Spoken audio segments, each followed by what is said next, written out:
So I hope you're doing well. It's 9:42 p.m. on the 23rd of the 3rd, 2020. All right then.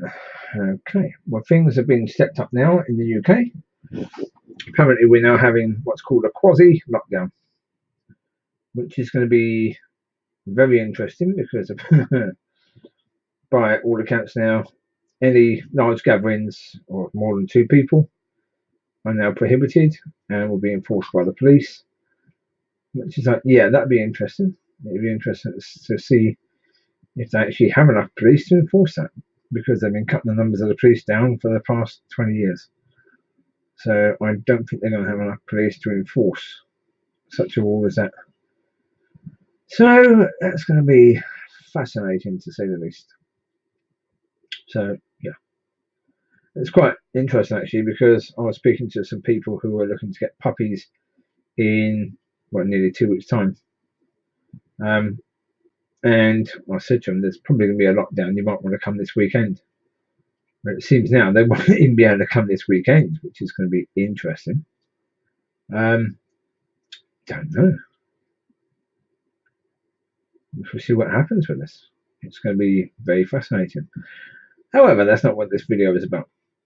This video is about the fact that, as I said the other day, during this time, you will have opportunities to develop your relationship with God, to develop your relationship with your family, your friends, your fellow Christians, because you don't need to see people face to face. You can phone them up, you can speak to them. That will help. But you've got all this time. If you're going to be spending all this time at home, you've got a lot of time where you can do something, where you can improve things. So, as I say, people have used the excuse so many times, there's just not enough time in the day. Guess what, folks? Now there is. There you go. Now there's enough time in the day. Now you can do whatever it is you didn't think you had time for before. You've got no excuses. One thing we do have a problem with is gatherings. Gatherings in person. We're not supposed to do that now. But guess what? Businesses for years have been using phones and have been using Skype, have been using many different devices to have business dealings where they have multi channels open. There you could do that with a few Christian friends, people from your church. You could do that quite easily. The leader from the church could have Skype open. Everyone could be watching that. You could have some praise and worship playing when it comes to singing time, and then you'll praise God. You have a bit of prayer time. You can then have a bit of ministry time. So you can still do church. Just do it a different way with the tools that are available to you. Because if the business world can use these tools, there is no reason that God's children cannot use those tools to still meet, because you can. And so take advantage of the tools that you have. You can't do certain things, don't worry about it. There's going to be things you can do that you never thought you could do. As I said before, your relationship with God can improve immensely because you've got time. You've got all the time in the world for praise and worship. You've got all the time in the world for Bible study. You've got all the time in the world for spending time quietly waiting on God. You've got that time now. And it may get even more quieter because, as I said before, it's a case where TV at the moment hasn't shut down, but it will do. I don't know. I don't watch TV. A friend of mine does watch TV, and he says it's all rubbish right now, but at least they still have TV programs. Eventually, that's not going to happen because already they announced today that they're shutting down shops that aren't essential.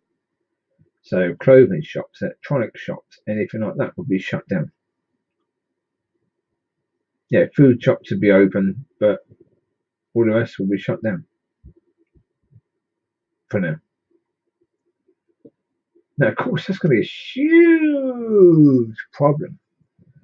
If you own one of these smaller shops that is counted as non-essential, like news agents or anything like that, you're having to shut up shop for this period of time, whatever period of time this is going to be for. You're looking at probably at least 2 weeks, if not longer. It could be three months. You've still got your bills to pay. I mean, are the local councils going to give you free rates? Yeah. Are they going to excuse the rate payments for those periods of time? Unlikely. You've got that to pay. You've got all the stock to pay. You've got stock that's going to go rotten.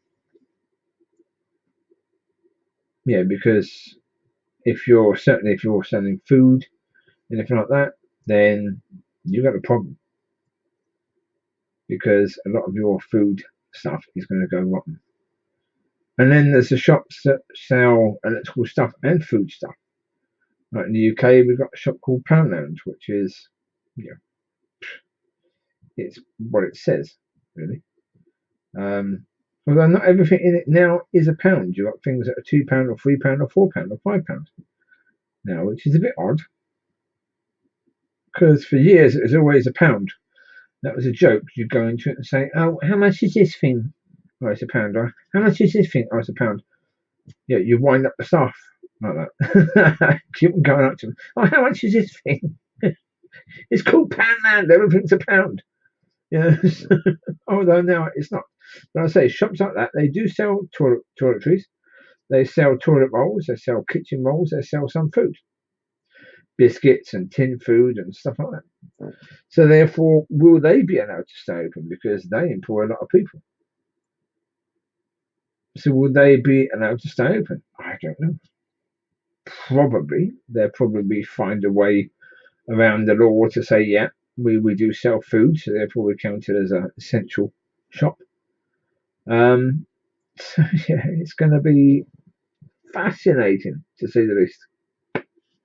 Really. So all weddings have been cancelled, all church events have been cancelled, so that's all religions. It's going to be interesting. The only thing that will still go ahead will be funerals, where they can't really do much about that because people are going to die. That's a natural form of life, is it? Death is as natural a form of life as birth is.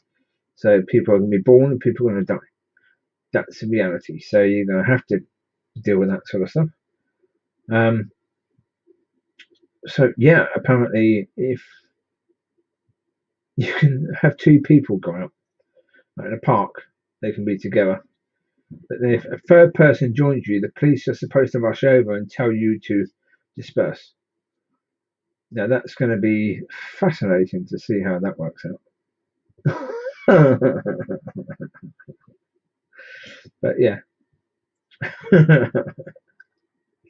There's that little devious part of me that wants to test that to see if I do that. Whether the police, if I see two people and we'll walk towards them and start saying hello to them, is a police officer going to rush out from behind the bushes and tell us to disperse? Be like one of those comedy programs from years ago. Yeah, I don't think that's likely to happen, but yeah, it's quite funny. I mean, it basically means that the roads are going to be super quiet, which is cool. That's good. I mean, sort of taking dogs out, easy peasy. A lot less risk of because with my younger two, the older ones, I tell them to sit when we get out there. I say, right, sit down. Generally speaking, they sit. They sit and wait because they know that's what they've got to do. The younger two, if I turn my back on them and start walking towards the road, they will walk right up behind me or try and run across. So I have to face them and walk backwards. So yeah, that's a bit of a pain. Well, especially if there's something there that I have to first of all have a look to see, make sure there's nothing I can trip over. Yeah, and then there's cars also parked there, so I've got to make sure I walk in between cars. But I've got to pick an area where there's a wide enough gap, not only for me to go through, but also for the pups to see me all the way. Otherwise, if they can't see me, they'll walk towards me to make sure they can see me. So there's always that danger of them walking the road. So now there shouldn't be too much of a danger of that. And actually, it's going to be quite warm tonight. So now my plan, possibly tonight, is I'm not sure if it'll be tonight or tomorrow. Is that I'm going to stay up all night and have lots of coffee, and then I'm going to go out at about 5:30 in the morning, go down to the local supermarket and wait outside for it to open, and then hopefully be able to go in and get stock that I need, bits of food and toilet rolls and whatever else I need. If I can do that, then I shouldn't need to go in for another few days at least. We just have to see. I mean, I've got two freezers. I've got one full of fish for the dogs, which I'm going to have to start taking out actually, because really I need some space to put stuff for me. I went out today and I got dog food, 5 bags of dog food, because of the fact I didn't need to. I didn't need to because the place I get the dog food from also does food for farms, and by law they're not allowed to shut, so they will keep stock. And it's like, oh, there we go. Yeah, so today I rush out, I get that, but I've got anything else, that's cool. But we've also got a mouse problem where mice are trying to eat the dog food. So I'm now just set traps up to catch the mice. Humane ones. Where I put a little bit of dog food in a thing that when they step on it, the lid comes down and traps them in there, but it doesn't hurt them. And I just need to keep an eye on, so when one's trapped, I then take it out and walk a bit further away from my house and then let it out somewhere. Although the problem is it then becomes someone else's problem, the mouse. And then whether they kill it or whatever, but that's the thing. We've taken over a lot of the space of the insects and small animals with our house building, because our population has gone to a ridiculous point of 7.8 billion people on the earth.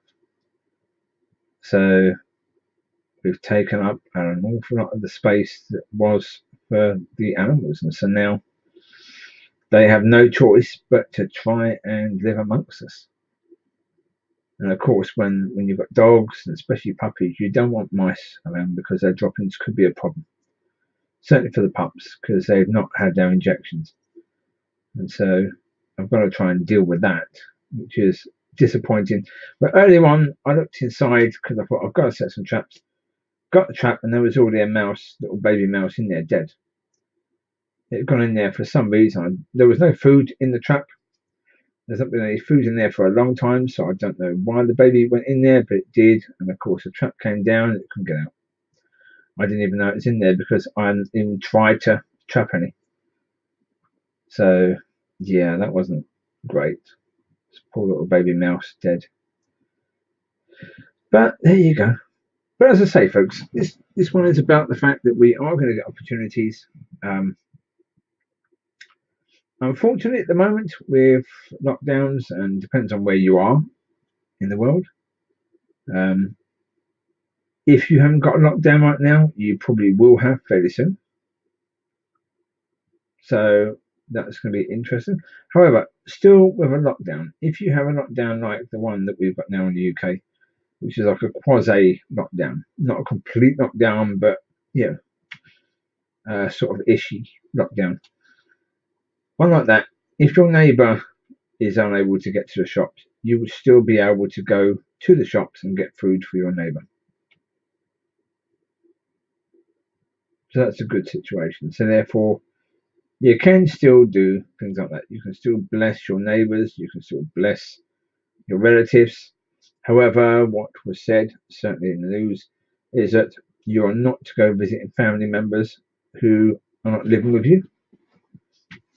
So unless, of course, you've got somebody who's elderly and needs some support, then, if they need food, you go and bring them food. So there are ways of still helping people, even in the current situation as it is right now. In your situation, you'll see what happens.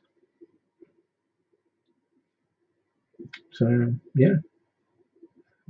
it's going to be interesting. We'll see what the situation is.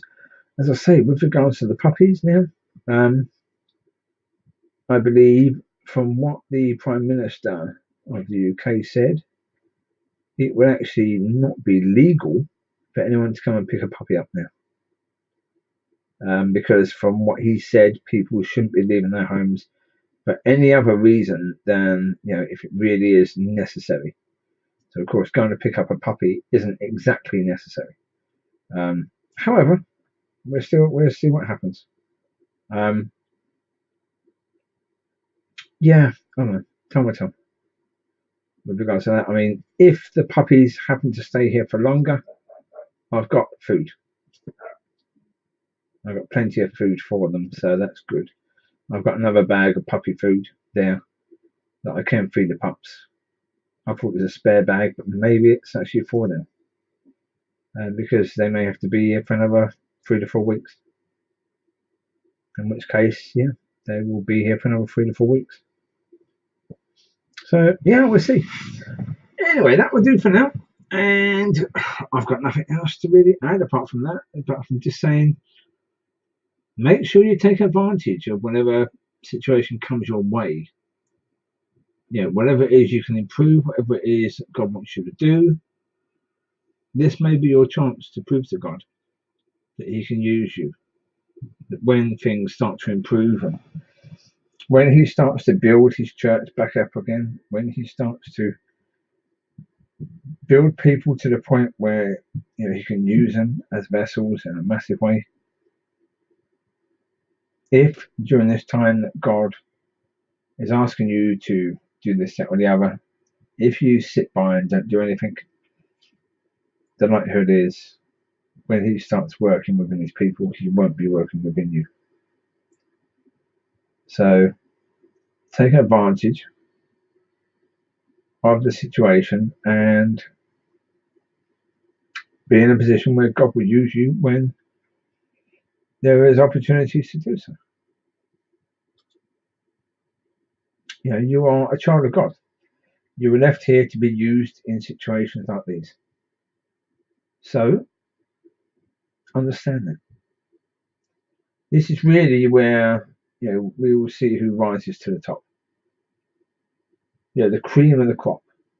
We will see. Because this situation where a lot of people are looking to, as I said, there was a chap who cancelled a Christian event because he said that God wanted him to do so because it would look badly on the church if we met. It's like, well, excuse me? That was fear-led. Now, fear-led, again, hopefully that person repents of that. But if they don't, then they will be judged. And when God starts to use people, He won't be using that person. He won't go to that person and give them another opportunity. Because they had a chance. They had a chance to stand up and to rise to the top, and they didn't. They come up with an idea, a meeting on a Sunday afternoon, but when it started getting a bit tough, they cancelled it. And they bottled it, basically. They backed down when it mattered. Now, of course, they didn't realise that a day after that, there would be a quasi lockdown called. Maybe that's why God wanted that thing happening then on the Sunday, because by law churches are not supposed to be meeting after that Sunday. Now, God knew that, so it seems likely that God wanted that thing to happen, because that would be the last time it could happen, certainly in the short term, by the law of the land. So therefore God said, right, let's do that. And the man said, oh no, we're scared. And so God said, okay, that was your test, you failed.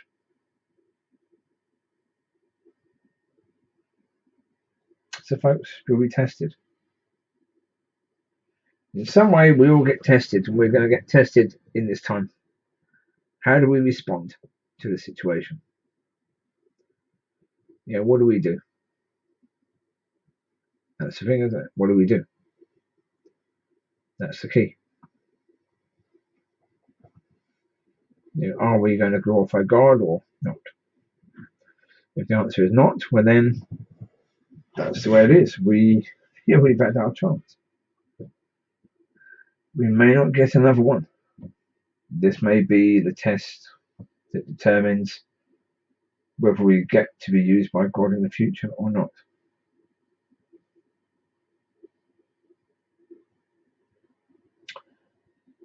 That's really what I thought God wanted me to bring today.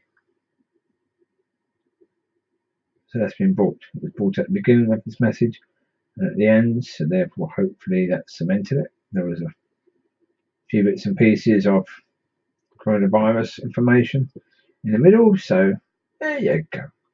You've got a varied message today. Well, you take care. God bless. And I will speak to you soon. No idea when. It could be again tonight. If I'm staying up all night, it's quite possible that other things will come to my mind, so it could be a 3 a.m. recording done. I don't know. Time will tell. I've got movies to watch. So if I want to watch something, that'll keep me awake. Although I've got lots of coffee as well that I can drink. So, yeah. We shall see. As I say, to me, doing these videos are, to me doing the most I can at the moment. And I know I've said the evidence would suggest that it's quite possible that with most of the recordings that I've done, they're not really reaching people. Because, okay, you have that numpty who comments on the videos without actually listening to them, who says I deserve more views, etc., etc. But of course, that numpty would be quite capable, therefore, of commenting on other videos, directing people to my channel to watch my videos because he thinks I deserve more views. But does he do that? No. I'm not concerned. Don't care about that. I hope that any video that I do that has anything that God intended me to say, that God wanted me to say in it, that people will be led to that and people will be blessed by those videos. And any videos that God has not really said anything through, that people will simply ignore those. That's what I hope, and that's what I pray will happen, because that's the thing. If it's just me waffling, like the other day I did videos on my emotional state and where I was challenging God over things and I was upset with God. Well, that stuff was good. That was good stuff. That was a good video because of the fact that that was showing how the soul is trying to war with the spirit, because the soul was in charge before we became a Christian, and now it's trying to still be in charge. even though we're Christians, we're supposed to be spiritual. We're not supposed to be soulish anymore. Occasionally, the soul will still come up, and oh, poor me, isn't life terrible? And God has disappointed me. God should have done this. God should have done that. And oh, woe is me. And oh, I deserve so much better. And that's soul. That's soul. That's what soul is. That's how soul behaves. And hopefully people listening to that will understand that that's how soul behaves. And so, yeah, that's cool. So those, as I say, they were good. So in the end, we do that, and those videos are still useful, even though they're not, exactly positive Christianity, on the obvious, but they will be.